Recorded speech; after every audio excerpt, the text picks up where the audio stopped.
So after most of yesterday and all of this morning, I have my new custom wiring harness installed on my motorcycle. I haven't hooked it up to the battery yet because I want to test all these connections that I made. There's a lot of twisted wire and a lot of electrical tape here. So what I did is I went and I rented this electrical tester from the hardware store, and I'm just going to go through and spend a couple hours and confirm that all of these connections are good and all of our components are wired up securely. And after I do that, then I'll come back and I'll hook up the battery and make sure that the lights work and all the components are hot, and then I can move on to my next project.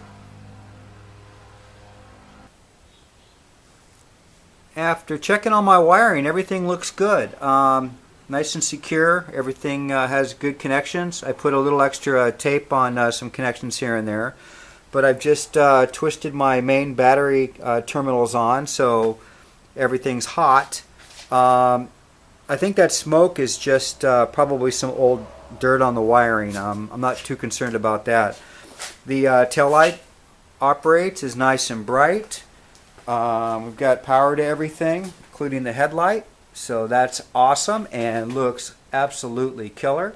So I think I'm going to move on to a couple other little projects today. Hopefully those carb parts will come in so I can get that going. But oh, and there's also this little bit of oil leaking out on the ground here, so I might jack this thing up and drain the oil out and put some new oil in. I'll have to do that anyway. I'm a little concerned about the drips, but I'll just keep chugging away at this thing.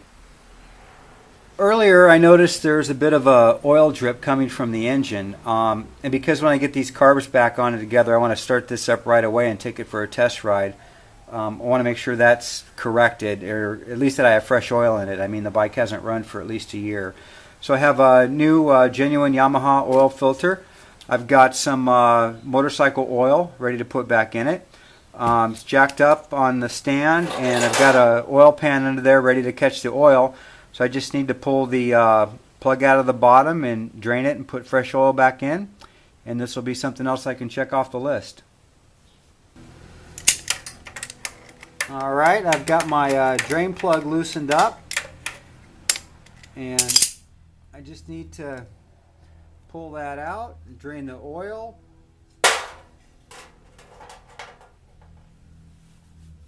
Alright, I'll let that drain, and then I'll be ready to install my new oil filter, put some quarts of new oil in it, and then I just need to get my car parts in so I can get that back together and fire up and take it for the first test ride. I'll see you next time.